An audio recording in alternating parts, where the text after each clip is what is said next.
সংশোধিত নাগরিকত্ব আইন দ্রুত প্রণয়নের দাবিতে বিজেপির ওপর আরো চাপ বাড়ালেন মতুয়া সাংসদ এবং বিধায়করা। পাল্টা কটাক্ষ ছুড়ে দিয়েছে শাসক দল। দেখুন, প্যানিক তৈরি হয়েছে মানুষের মধ্যে, তার জন্যই কিন্তু আমাদের আন্দোলন ছিল এবং আমরা দেখেছি সেটা একটা পরিণত হয়েছে এবং সেটা হোক। আমরা অবশ্যই সেন্ট্রাল গভর্নমেন্টের সাথে আমরা কথা বলবো। দলের রাজ্য জেলা কমিটিতে মতুয়া প্রতিনিধিত্ব ব্রাত্য করে রাখার অভিযোগে বঙ্গ বিজেপির অন্তরে বিদ্রোহের সুর।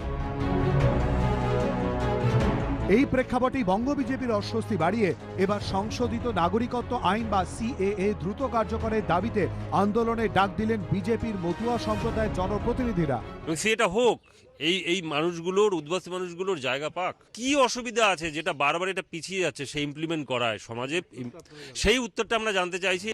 সংশোধিত নাগরিকত্ব আইন এখনো কার্যকর না হওয়ায় ইতিমধ্যেই দলীয় নেতৃত্বের ভূমিকায় তীব্র ক্ষোভ প্রকাশ করেছে বঙ্গ বিজেপির উদ্বাস্তু সেল। এই প্রেক্ষাপটে বিজেপির ওপর চাপ আরও বাড়ালেন মতুয়া নেতারা, যাদের অনেকে বিজেপির টিকিটে জিতে সাংসদ বিধায়ক হয়েছেন।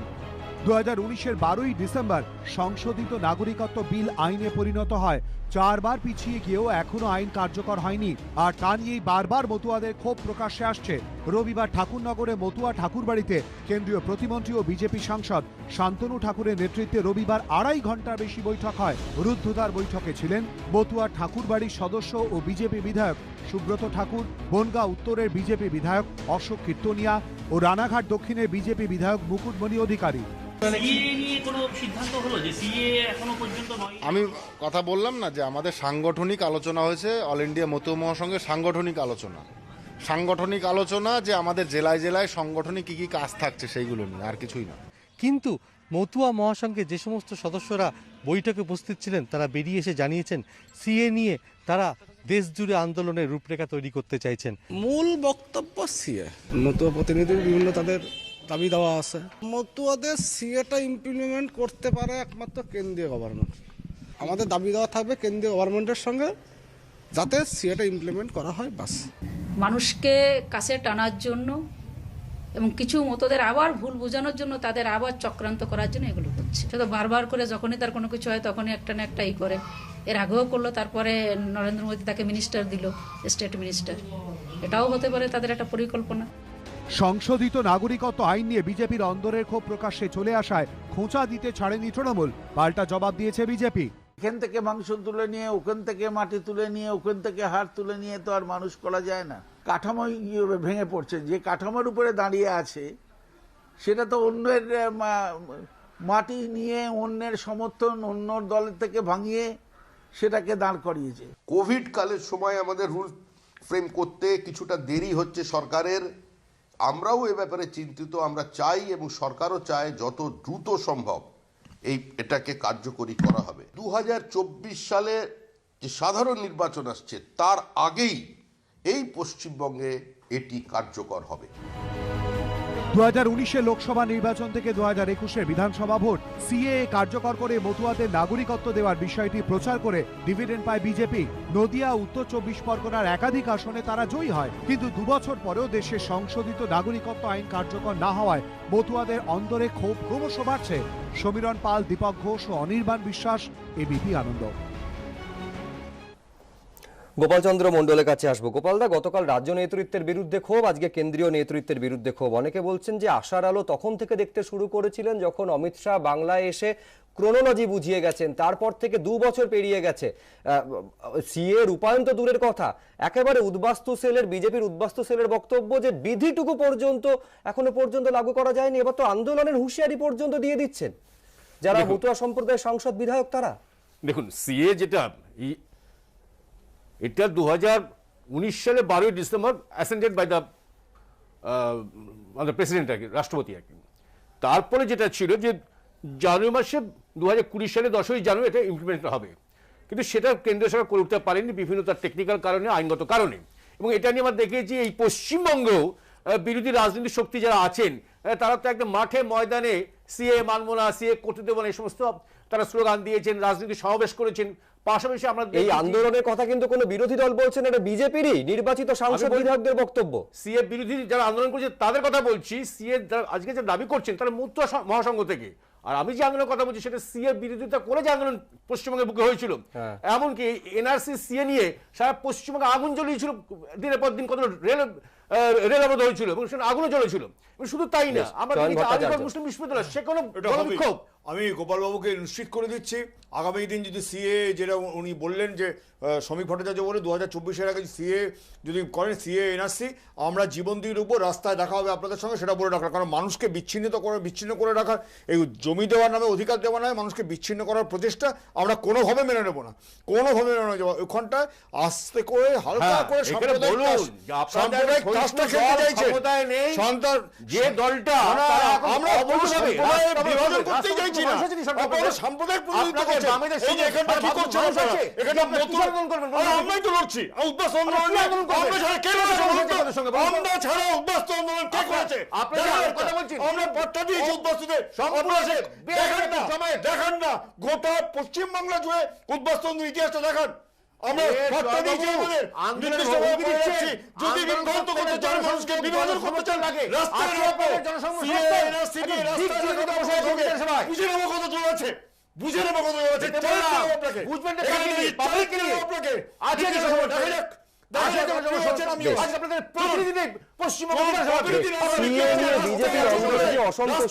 এবং যে আন্দোলনের হুঁশিয়ারি সেই ছবি আপনাদের দেখালাম।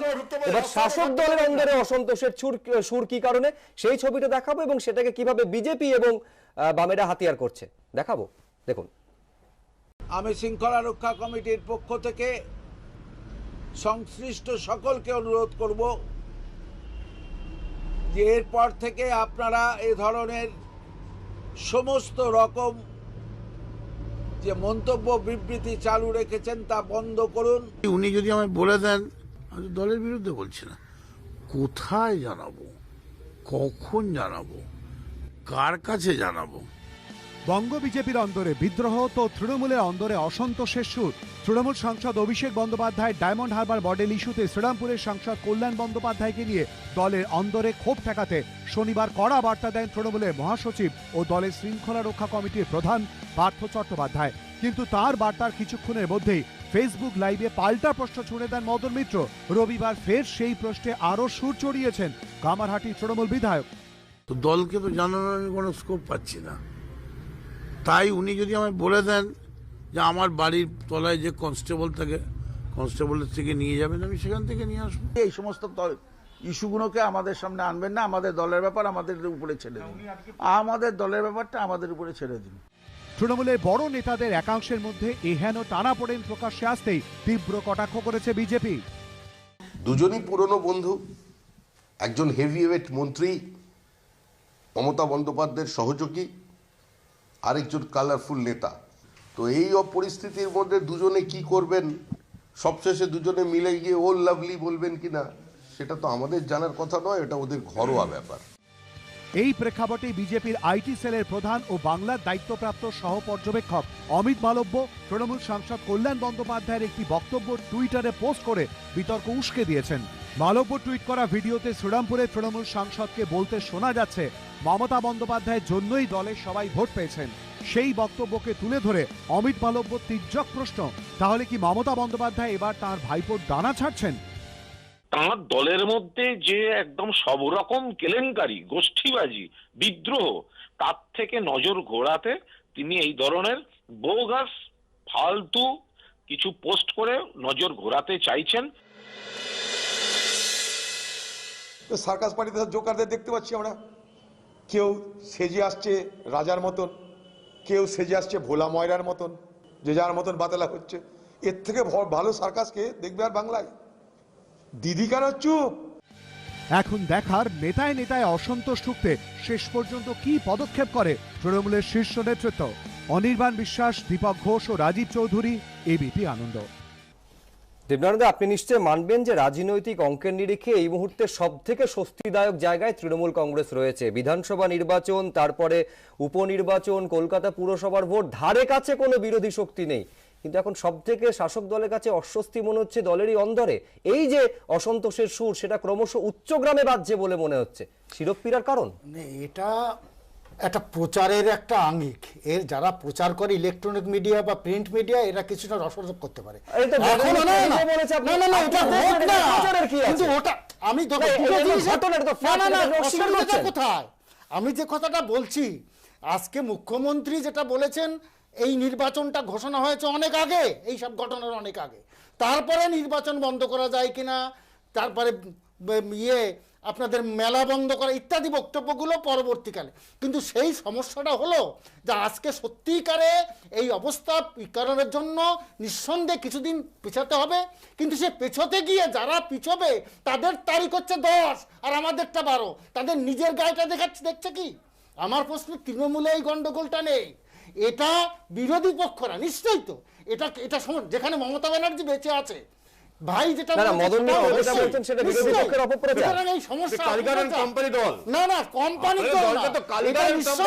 নিজেদের মধ্যে। আচ্ছা, কংগ্রেসে বিজেপিতে তো আরো বেশি হয়, এরা নিজেরা মারামারি করে অনেক কথা বলে, কিন্তু হাইকমান্ড যখন আছে এটা কোনো সমস্যা না, এটা হচ্ছে রসদ জোগানো। একদম যথার্থ বলেছেন, একদম যথার্থ বলেছেন। অধীর চৌধুরী তো সেটাই বলছেন যে মমতা বন্দ্যোপাধ্যায় কেন কোনো বক্তব্য রাখছেন না, দরকার নেই, এই প্রশ্নটাই দরকার নেই। রসদ জোগানো, মিডিয়ার রসদ জোগানো, সে প্রিন্ট হোক আর ইলেকট্রনিক হোক। এখানে মিডিয়ার প্রশ্ন না, এখানে যেটা ঘটনা সেটা দেয়, সেটা কিন্তু মিডিয়া তুলে ধরবে, সেটা একেবারে সেটা তৃণমূল কংগ্রেস বিজেপির প্রশ্ন, সেটা নয়। এটা নিয়ে আপনাদের চিন্তা করতে হবে। দিল্লিতে রাজ্যের ট্যাবলো বাদ পড়া নিয়ে বিতর্কে প্রধানমন্ত্রীকে চিঠি দিয়েছেন মুখ্যমন্ত্রী। চিঠিতে কি রয়েছে দেখুন একবার। দিল্লিতে প্রজাতন্ত্র দিবসের অনুষ্ঠানে ফের ব্রাত্য বাংলা ট্যাবলো। প্রতিবাদ জানিয়ে প্রধানমন্ত্রীকে চিঠি দিলেন মুখ্যমন্ত্রী। কেন্দ্রের সিদ্ধান্তে হতবাক এবং ব্যথিত, তাই কেন্দ্রের কাছে সিদ্ধান্ত পুনর্বিবেচনার আর্জি জানালেন মমতা বন্দ্যোপাধ্যায়। প্রজাতন্ত্র দিবসে বাংলা ট্যাবলো বিতর্কে কেন্দ্র রাজ্যের টানাপোড়েন নতুন মাত্রা পেল। সূত্রের খবর, পরপর 2 বছর প্রজাতন্ত্র দিবসের অনুষ্ঠানে পশ্চিমবঙ্গ সরকারের ট্যাবলোর প্রস্তাব নাকচ করে কেন্দ্র। এই বছর নেতাজি ও ইন্ডিয়ান ন্যাশনাল আর্মি বা আইএনএ বিষয়ক ট্যাবলোর প্রস্তাব দিয়েছিল রাজ্য সরকার, কিন্তু কেন্দ্র সেই প্রস্তাব নাকচ করায় প্রতিবাদ জানিয়ে প্রধানমন্ত্রীকে চিঠি লিখেছেন মুখ্যমন্ত্রী। মুখ্যমন্ত্রীর পাঠানো 2 পাতার চিঠিতে ছত্রে ছত্রে ঝরে পড়েছে ক্ষোভ ও হতাশা। চিঠিতে মুখ্যমন্ত্রী লেখেন, কেন্দ্রীয় সরকার হঠাৎ রাজ্য সরকারের ট্যাবলোকে বাদ দেওয়ায় হতবাক এবং ব্যথিত। মুখ্যমন্ত্রীর অভিযোগ, ট্যাবলো বাদ দেওয়ার সিদ্ধান্ত কেন নেওয়া হলো তার ব্যাখ্যা দেয়নি কেন্দ্র। চিঠিতে মমতা বন্দ্যোপাধ্যায় আরও লিখেছেন, কেন্দ্রীয় সরকারের আচরণে বাংলার মানুষ গভীরভাবে ব্যথিত। দেশের স্বাধীনতা সংগ্রামে অগ্রণী ভূমিকা নিয়েছিল বাংলা। ট্যাবলো বাদ দেওয়ার সিদ্ধান্তে স্বাধীনতা সংগ্রামীদের অসম্মানিত করা হয়েছে। তার সংযোজন, বাংলার ট্যাবলো বাদ দেওয়ার অর্থ ইতিহাসকে অস্বীকার করা। মুখ্যমন্ত্রী রাজ্যে স্বাধীনতা সংগ্রামীদের সম্মান জানিয়ে তৈরি বাংলার ট্যাবলোকে প্রজাতন্ত্র দিবসের প্যারেডে অংশগ্রহণের অনুমতি দেওয়া হোক। এবার কেন্দ্রের প্রজাতন্ত্র দিবসের থিম আজাদি কা অমৃত মহোৎসব। 23শে জানুয়ারি নেতাজির জন্মদিবসেই শুরু হবে প্রজাতন্ত্র দিবসের এই অনুষ্ঠান। এবছর সুভাষচন্দ্র বসুর 125তম জন্মবার্ষিকীও। সেই কারণে নেতাজি ও ইন্ডিয়ান ন্যাশনাল আর্মি বা আইএনএ বিষয়ক ট্যাবলোর প্রস্তাব দেয় রাজ্য। মোদী সরকার তাতে ছাড়পত্র না দেওয়ায় শুরু হয়েছে রাজনৈতিক সংঘাত। বাংলাকে সবসময় বঞ্চিত করবার একটা ট্র্যাডিশন কেন্দ্রীয় সরকারের, বর্তমান কেন্দ্রীয় সরকারের আছে। বাংলার গরিমা সমস্ত কিছুই তারা বিশ্বের সামনে আনবার সুযোগ থেকে বঞ্চিত করছে। এই বঞ্চনার বিরুদ্ধেই মুখ্যমন্ত্রী প্রধানমন্ত্রীকে চিঠি দিয়ে এই বাতিলের সিদ্ধান্ত যারা নিয়েছেন তাদেরকে নির্দেশ দিতে বলেছেন, যাতে পশ্চিমবঙ্গ তার ট্যাবলো নিয়ে উপস্থিত থাকতে পারে প্রজাতন্ত্র দিবসে। তো কোনো রাজনৈতিক সিদ্ধান্ত নয়, প্রশাসনিক সিদ্ধান্ত। মুখ্যমন্ত্রী যখন প্রধানমন্ত্রীকে চিঠি দিয়েছেন, যখন তার টেবিলে চিঠি গেছে, এটা নিয়ে তিনি একমাত্র বলতে পারেন। 2020 এবং 2021-এও বাংলার ট্যাবলো ছিল না দিল্লির প্রজাতন্ত্র দিবসের প্যারেডে। এবারও সেই ট্যাবলো নিয়েই বাধল বিতর্ক। দীপক ঘোষ ও অনির্বাণ বিশ্বাসের রিপোর্ট, এবিপি আনন্দ। আমি গোপালচন্দ্র মণ্ডলের কাছে আসবো। গোপালদা, নেতাজি সুভাষচন্দ্র বসুর 125তম জন্মবার্ষিকী উদযাপন করার জন্য প্রজাতন্ত্র দিবসের যে অনুষ্ঠান, সেটা 26 নয় 23 তারিখ থেকে করার সিদ্ধান্ত নেওয়া হয়েছে কেন্দ্রের তরফে, কিন্তু সেই অনুষ্ঠানে নেতাজি সুভাষচন্দ্র বসুর নামাঙ্কিত ট্যাবলো বাদ পড়ে যাচ্ছে। শাসক দলের প্রশ্ন হচ্ছে, এই সিদ্ধান্ত কি শুধুই রাজনৈতিক? দেখুন, একটা বিষয় যেটা মাননীয় মুখ্যমন্ত্রী প্রশ্ন তুলেছেন যে পশ্চিমবঙ্গের সংস্কৃতি দিল্লিতে অবহেলিত না। নেতাজি সুভাষচন্দ্র বোসের 125তম জন্মবার্ষিকী কিন্তু এবছর পালিত শুরু হচ্ছে 23শে জানুয়ারি থেকেই। মানে কেন্দ্রীয় সরকার বাংলা সংস্কৃতিকে এতটুকু অবহেলা করেননি, কিন্তু কোথাও একটা কমিউনিকেশনের গ্যাপ তৈরি হয়েছে যেটা আমলাতান্ত্রিক। সেটা আমার ব্যক্তিগত যে ধারণা, যেটা আমাদের মাননীয় মুখ্যমন্ত্রী যখন আবেদন জানিয়েছেন প্রধানমন্ত্রীর কাছে, নিশ্চয়ই পুনর্বিবেচনা হবেই, এটা নিয়ে দ্বিমতের কোনো জায়গা নেই। দেবনারায়ণ সরকার একটা কথা বলে না, time is the old justice that examines all such offenders. যারা দোষী করে সময়ে পুরাতন বিচারক বিচার করবে। আজকে বোঝা গেল যে যার নামে আজকে 125তম বার্ষিকীতে জন্মবার্ষিকী পালন হচ্ছে, সেই ব্যক্তির জিনিস আজকে পশ্চিমবঙ্গ করতে চাইছিল নেতাজি নিয়েই একটা ট্যাবলো, তাকে বন্ধ করে দিল। আসলে সময় বলে দেবে। আরে ভারতবর্ষের নেতারা মানে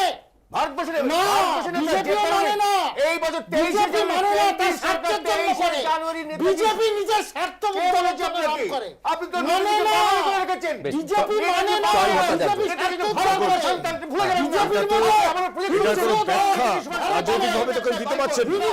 কিন্তু এক মিনিট দেবনানন্দা, সেটা হচ্ছে যে এটার ব্যাখ্যা বিজেপি নেতৃত্বের কাছে নেই, কিন্তু পরিষ্কার বোঝা যাচ্ছে যে নেতাজি সুভাষচন্দ্র বসুকে নিয়ে যে ট্যাবলো, এই ট্যাবলোটার সুযোগ না দেওয়াতে পশ্চিমবঙ্গ মানুষের ভাবাবেগ যে আহত হয়েছে নিয়ে কোনো সংশয় নেই। আগামী দিন এই জায়গাটা আপনি তো আরে এই ট্যাবলোটা না থাকার যে কতটা বাংলা ট্যাবলোটা তো নেতাজি সুভাষচন্দ্র বসুর নামও কিন্তু ছিল। মহা মুশকিল, আপনারা বুঝতে চাইছেন না ইচ্ছে করে আপনারা ব্যাপারটাকে অন্যদিকে হয়ে যাচ্ছেন। তা নয়, বাঙালির ভাবাবেগে পশ্চিমবঙ্গ মানুষের ভাবাবেগ আহত হয়েছে নিয়ে কোনো সংশয় নেই। আপনারা ঠিকঠাক করেননি, ঠিক কাজ করেননি। এমনিতেই নেতাজি সুভাষচন্দ্র বসুর নামে কিন্তু বন্ধন নাম চেঞ্জ করে দিয়েছে, সেটা যথেষ্ট খারাপ কাজ করেছেন। এবং নেতাজি সুভাষচন্দ্র বসুর ইতিহাস থেকে গোপাল পার্থ চট্টোপাধ্যায় পরিষ্কার বলছেন যে বঞ্চনা ট্র্যাডিশন চলছে এই সরকারের আমলে বাংলাকে বঞ্চনা করা। বাংলা বঞ্চিত এ কথা তো আজকে না, 34 বছর বাম শাসন তখনও শুনেছি, আবার মাননীয় মুখ্যমন্ত্রী তার আমলে মানে মমতা ব্যানার্জি তার আমলে শুনছি।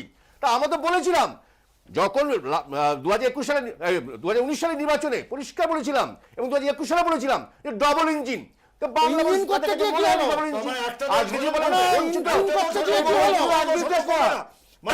কথা কিন্তু আপনাদের এখানে দুটো দলই বলেন, এক দলের শাসন, অন্য কোন দল থাকবে না। তার কি গোপাল এটা বলতে চাইছেন যে সমস্ত রাজ্যে ডবল ইঞ্জিন সরকার নিয়ে তারা তাহলে বঞ্চনার শিকার হবেন? বঞ্চনার শিকার না হতে গেলে প্রাথমিক শর্ত হচ্ছে যে ডবল ইঞ্জিন সরকার হতে হবে, কেন্দ্রে যে সরকার রাজ্যে সেই সরকার হতে হবে, তবে তারা সেই বঞ্চনার শিকার হবেন না। আপনি এটা বলতে চাইছেন? বিজেপি আসলে কথা বলছে, তৃণমূল বিজেপি বছর করে বিরোধী স্পেসি দেবে না, সেদিন কো বিরোধী স্পেসি দিতে চাইছে না, বিরোধী স্পেসি দিতে চাইছে না। বাংলা